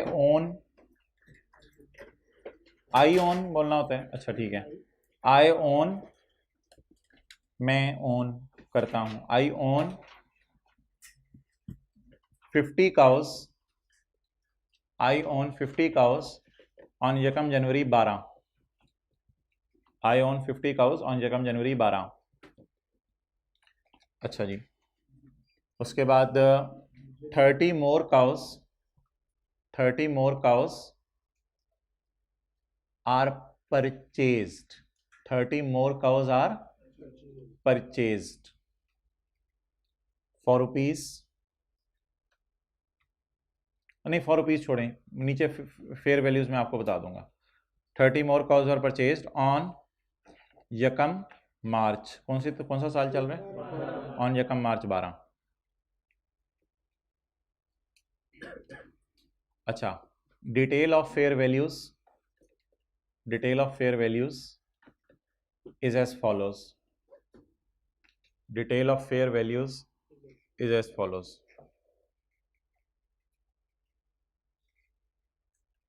यकम जनवरी 12, अब तीन तारीखें डालनी है आपने, यकम जनवरी 12 और फिर आगे उसकी फेयर वैल्यू, ऐसे कॉलम नहीं डाल रहे होते। यकम जनवरी 12, 40,000 कर लें, साल के शुरू में यकम जनवरी 12, 40,000 की फेयर वैल्यू एक कौ की। अच्छा यकम मार्च 12, यकम मार्च 12 48,000 कर लें, 48,000 एक की, हाँ एक कौ, एक कौ। इन तीनों के नीचे मैं पर कौ लिखवा दूंगा अगर आपने। और 31 दिसंबर 12, 31 दिसंबर 12 52,000, 52,000। और ये तीनों पर कौ हैं, ऊपर लिख लें एक ही दफ़ा पर कौ या जैसे भी लिखना है, एक कौ की है कीमत। और भाईजान अब एक ही कौ आएगी ना 48-50 हज़ार की, थोड़ा सा सोच भी लें, वैसे भी ज़रा सोच लें। अच्छा अगली लाइन, every time animal is sold, every time animal is sold we have to pay 2% commission. Every time animal is sold, we have to pay 2% commission and 4% government levy. Every time animal is sold, we have to pay 2% commission and 4% government levy. अच्छा, general entries कितनी होंगी?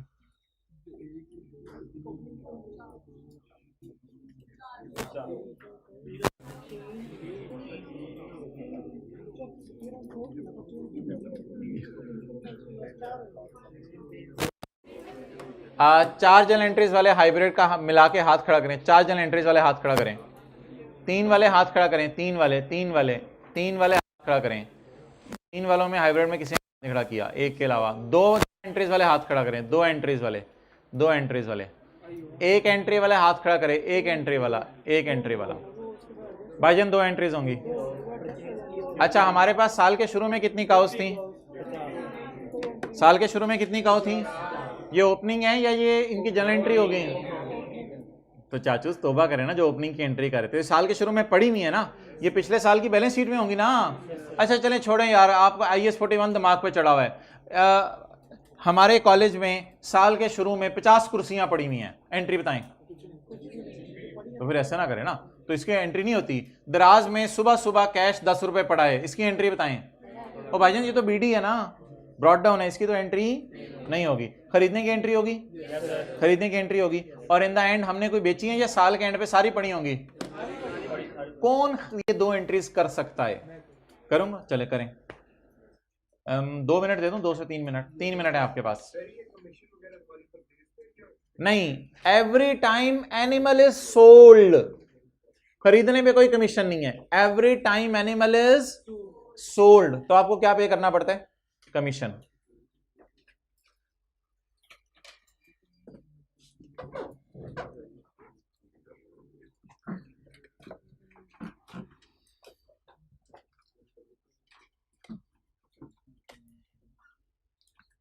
दानिश ये सवाल जो है ना type करवा लीजिएगा अगली दफा के लिए बुक में।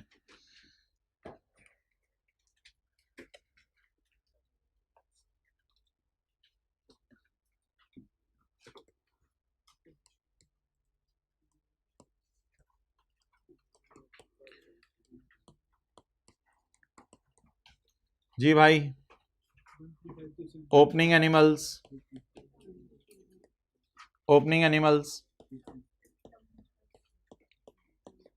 फेयर वैल्यू और एक क्वांटिटी बता दें यार। 50 जानवर हैं, एक कितने के? क्या हुआ? 2 मिलियन लेस। ये कॉस्ट टू सेल होगी या हो गई? अगर आज जानवर बेचेंगे, ओपनिंग वाले भी fair value minus cost to cell पे होंगे, परचेजेस भी fair value minus cost to cell पे होंगे, क्लोजिंग भी fair value minus cost to cell पे होंगे। हमेशा एनिमल किस पे आएगा बोलें? Fair value minus cost to sell. अच्छा ये मेरे ख्याल से ना मैं शायद पिछले साल के एंड पे खड़े होकर कैलकुलेशन कर रहा हूं, इस तरह समझ लें। ये पिछले साल की बैलेंस शीट की फिगर मैं निकालना चाह रहा हूं। कॉस्ट टू सेल यार वैसे तो मजे की बात बताऊं, अगर आप 2 मिलियन, परसेंटेजेस कितनी है? 2%। और अगर आप 2 मिलियन को 94% से मल्टीप्लाई कर दें तो पेपर में टाइम बच जाएगा। सोचें अगर आप 2 मिलियन को 94% से मल्टीप्लाई कर दें तो आपका टाइम बच जाएगा। छोड़े पर नहीं समझ आई, कल वाले तरीके से चलते हैं। छोड़े छोड़े। अच्छा बताएं जी, कॉस्ट टू सेल कितनी है? हिम्मत हिम्मत। 2% क्या है? कमीशन। किस फिगर का? 2 मिलियन का। कितना आ गया? डन। और क्या है? 4% टैक्स है। किस फिगर पे? कितना आ गया? कितना? 80,000। ये हम सारा इसलिए कर रहे हैं कि जनरल एंट्रीज करें या पिछले साल की बैलेंस शीट की फिगर मालूम करना चाह रहे हैं? क्या पिछले साल भी हमने एसेट्स को fair value minus cost of cell पे रखा होगा? कितना आ गया? 1880। भाई इतना सा हिंट मैं दे सकता था। अब मैं आपको 3 मिनट दे रहा हूं, सवाल पूरा करके दे दे मुझे।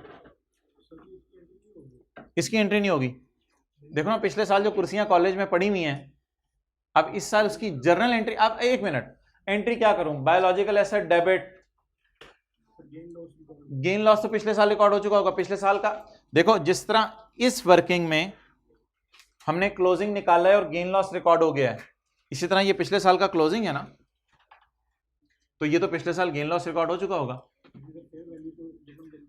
यकम जनवरी 12 की फेयर वैल्यू 31 दिसंबर की है, तो जाहिर सी बात है हो गया साहब। 2 जनरल एंट्रीज कितने लोगों ने कर दी हैं? करें जल्दी।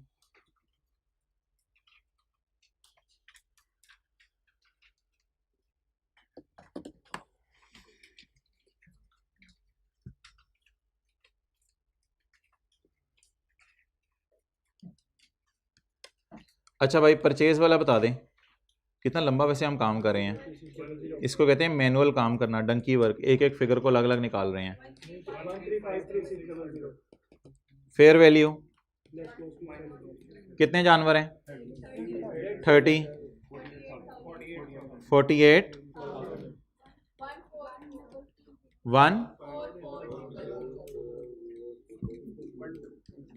1440।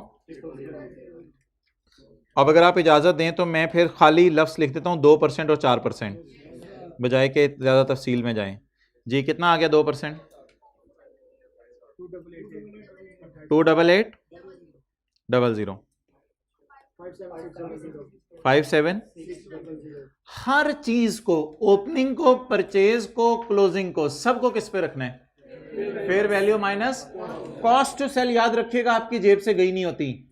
कॉस्ट टू सेल अभी होनी है। 1353600।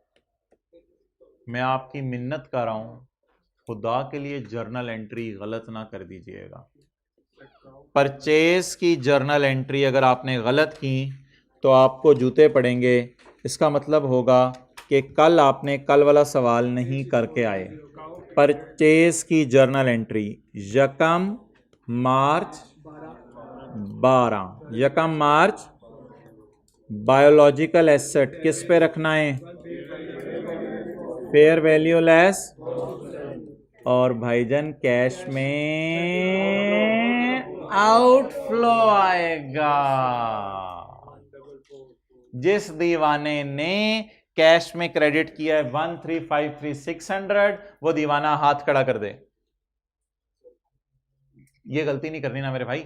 कैश असल में क्या है मुझे बता दें। मैं जानवर जब खरीदने गया हूं बाजार में, तो मैंने कहा होगा भाईजान ये 30 पे हाथ फेर के, ये 30 मुझे पसंद आ गई हैं।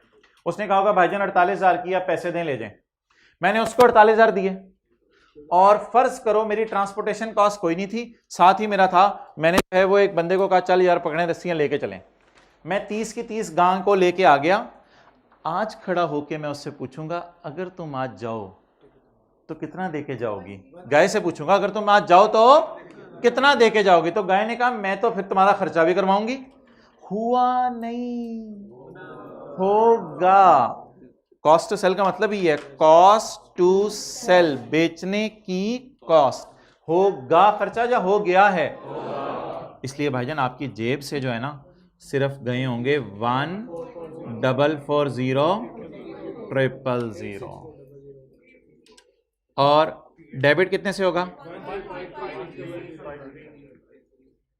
कल किसी को याद है परचेज करने पे ही गेन लॉस आ गया था? ये देख लें, ये देखो कल biological asset debit, cash credit, P&L debit. आप बता दें जी P&L डेबिट कितने से करूं? 864। ये जो एंट्री की थी वो हाथ खड़ा करें जिन्होंने ये एंट्री की थी। एक्सेलेंट।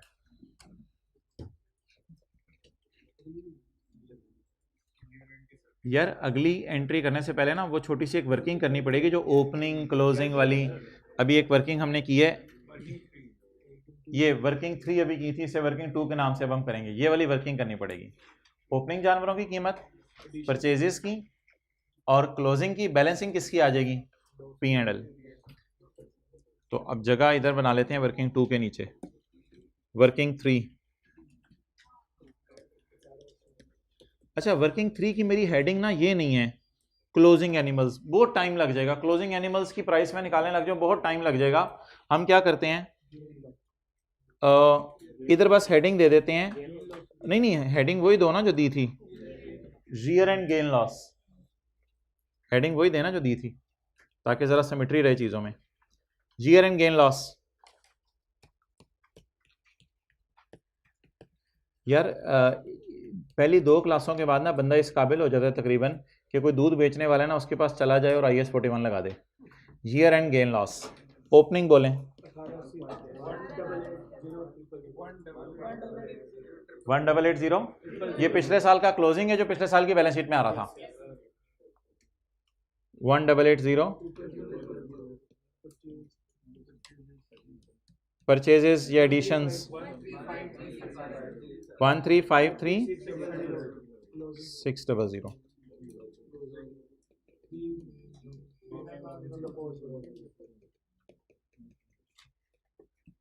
ये सारी चीजें fair value minus cost to cell पे पड़ी हुई हैं। अच्छा जी, क्लोजिंग में आप टेंशन नहीं, आप क्लोजिंग में टेंशन ना लें तो ओपनिंग कौन सी है, परचेजेस कौन सी है। अब तो उम्र भी नहीं दी हुई गाय की, अब तो बस आप बस क्वांटिटी बताएं गाय की। 80 गायें हैं, 52,000।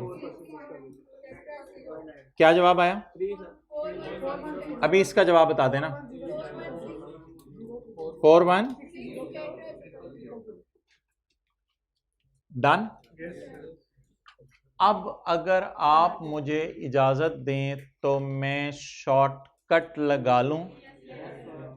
ये फेयर वैल्यू में से या तो आप, अगर आपके पास वेला टाइम है तो फिर आप ऐसा करें, फेयर वैल्यू निकल आई है, इसमें से माइनस करें 2% ऑफ दिस फिगर। ऐसा ही है ना, 2% ऑफ दिस फिगर और माइनस करें 4% ऑफ दिस फिगर। डन। जवाब बता दें। 3910। अगर आप ये नहीं करना चाह रहे तो जरा कैलकुलेटर पकड़ें, कैलकुलेटर पकड़ें। ये फिगर अगर 100% है तो 100 minus 2 minus 4 is equal to 94। तो इस फिगर को अगर 94% से मल्टीप्लाई करें तो भी आप देखें यही जवाब आ जाएगा। लेकिन मैं यही सजेस्ट करूंगा, अभी शुरू वाले दिन है तो मैनुअली चलें।